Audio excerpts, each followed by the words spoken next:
Hello everyone and welcome back to the next video, and in here I'd like to give you an introduction into ranking in Power BI.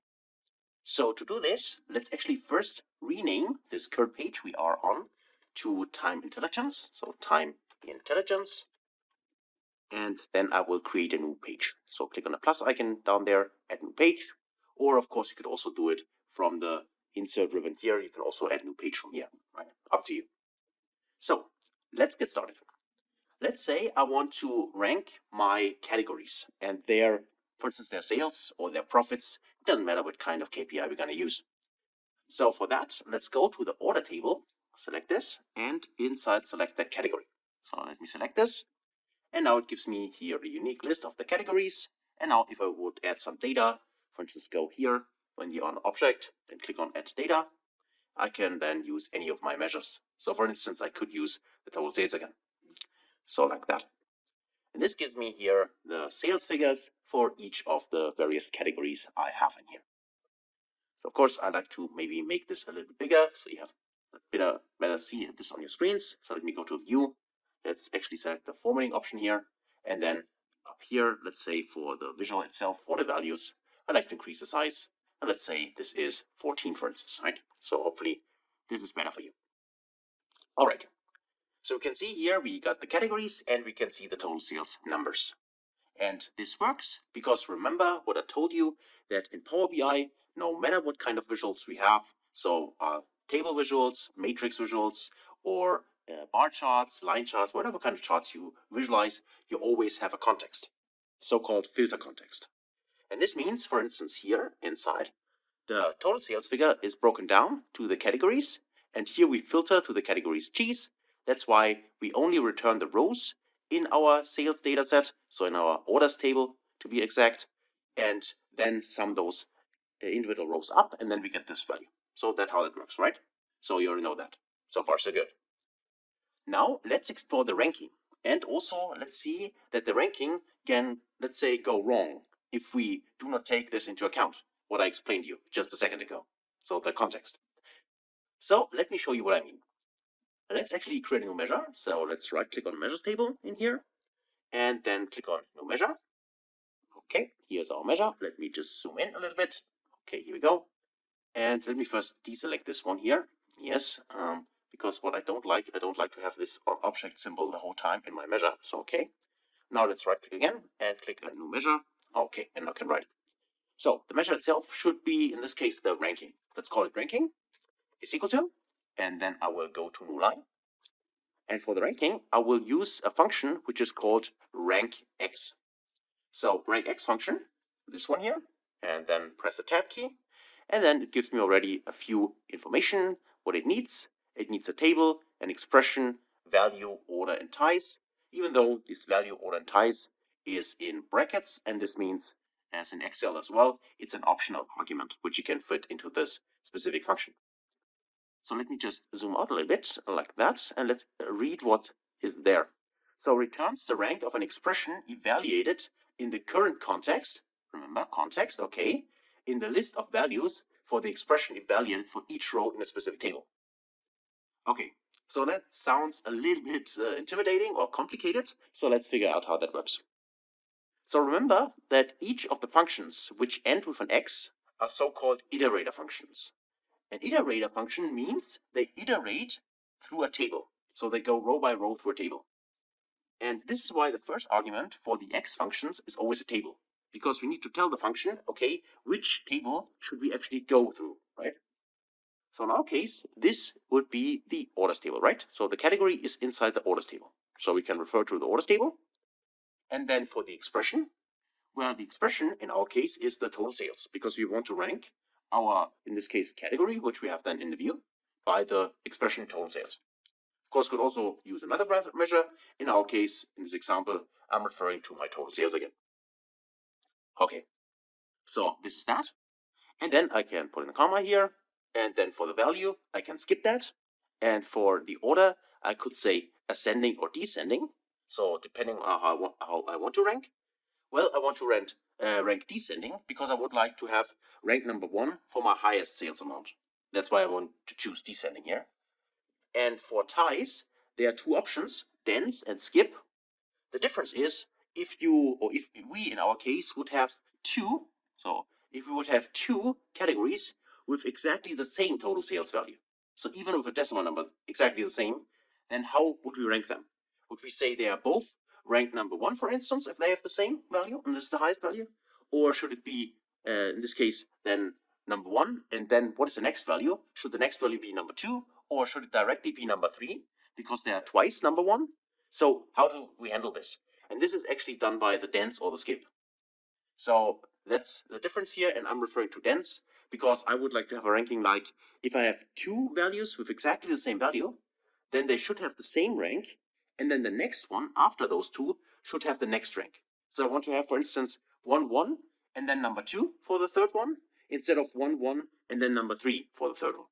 So in skipping the second one. So skip would mean we do not have number 2 then. And dense would mean we have number 2. Okay, that's the only difference. In this case, it doesn't matter at all, actually, because we do not have the same value, but I want you to understand what actually the difference is. So maybe you have a use case where this is crucial, and then you know how to handle that. Okay, so this is the ranking. Let's close the parenthesis now, and we actually should be good to go. Well, let's try it out. Let me actually first press enter, so we have our ranking, and then let's add this ranking to our table and see whether this works. So let me drag the ranking directly inside, drag and drop it here, and we can see we got a ranking of 1 everywhere. So something clearly went wrong for us. Because as you can see here, 251 is clearly a higher value than this 130,000 and so on. And of course, the highest value, which in this case would be drinks, this should actually be number 1, right? So what happens and why is that wrong? Remember at the beginning when I told you that we have a context, right? So let's go back to our formula and figure out what actually is wrong in here. The problem is the following. When we do the ranking, we currently do the ranking over the orders table. However, in the visualization, in our case it's a table, but as I said, could be any other kind of visual as well, we always have a context. That means currently for each of the rows, we have a different context which consists of only one specific category. So for instance, here cheese, or here we only have desserts. That means if we now rank over the orders table and we put this specific function or the measure which we have created in our table, the data gets filtered up front to only one specific category, for instance here to desserts. And then we basically do a ranking only for one category. And the ranking for the same category, if we only have one, is always 1. So this is the issue here. So we filter up front actually all the other categories, so we only have one category left, and then we do the ranking. This is what happens here. And that, of course, always returns 1. So how can we handle this? Well, we need to modify this context. We need to tell Power BI that when we do the ranking on desserts here, it should not only contain the desserts, it should consider all the different kinds of categories. And the way we do that is simply adding a different table in here. Instead of using the orders table, we have 2 options actually. One is we can use all selected function. All selected function, let me uncheck that, returns all rows in the table or any of the values in the column, ignoring any filters that might have been applied inside the query. Now the filters here, which are ignored inside the query, are the filters coming from the visual, these ones. So that means we would ignore the filter to desserts, and this would allow us then to take all the categories into account. The other function we could use, and this is the one I want to use here, simply because we have not seen it so far, is the all function. All function also, let me just press escape, here returns all the rows in a table or all the values in a column, ignoring any filters that might have been applied. So this ignores also the filter which is coming from each of the rows, which in this case is the category. So that just means we can now refer to, in the orders table, the category column, because you can see here we can add either a table or a column name. So let's refer to the column name and search for category. Here it is. And then close the all function. And now we want to rank this by the total sales. Again, we will use descending and dense, that's fine. So let's actually press enter. And now you can see that we got a different ranking here. So 2, 6, 8, and so on. And of course, number 1 here for drinks, because it's the highest value. And we could also see this if we hover over total sales and sort this like that. Now you can see here the ranking is correct. So 1, 2, 3, and so on until the last one. One thing you might also notice is for the total here, there's currently also ranking, which is number 1, which of course is true because in this case, we only have one line, which is total, and this is ranking number 1. Now, sometimes that's not what you want. You actually do not want to display a 1 in here. You only want to see the ranking here from 1 to 8 in this case. Then we need to actually modify this value here and just make sure that we only display a ranking if we have a category in the filter. In this case, we do not have only one category. We have the total, and the total actually consists of all the categories together, right? So how can we handle this? Well, there are various options, but the one I want to show you here is the so-called is-in-scope function. So we do this again with an if expression. So we check with the if expression here, the logical test. And the test is the so-called is-in-scope function. And is-in-scope tells us here, returns true when the specific column is the level in a hierarchy or levels. That just means that we can simply check if there is a scope for the category. So from the order table, the category. So if this is in the current scope, which is true for all the various, in this case, rows where we have a category, only then we would like to display the ranking. So then a comma, and if the result is true, then do the ranking.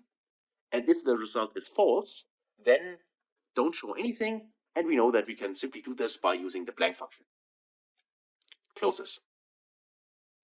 So is-in-scope returns true for all the rows where we have a category, but the row where we do not have a category, which in this case is total, because here we don't show a category, we just show the total value. And then this returns false, and this means we show the alternative result, which is blank. So let's actually execute this. So press the checkbox here, and now you see that the 1 is gone. Right. So that's an option to get rid of that, in case you don't want to display it. Now finally, for the ranking, what I also like to do is I go back here to my DAX formula, and I will use this one here, Control A to select it, Control C to copy it, and then I go to my formula, and I paste my formula inside here. And then I click on the formatting option here, click on Format, and then let's do it. It's magic, and now I can copy this, press copy here, all right. And then let's go back to our report, and then I just paste this inside, like that. And I have now a proper format for that. So let me click the checkbox here. Okay, and we still can see we got our ranking here, and everything is fine. Now let me also show you how we can do a dynamic ranking.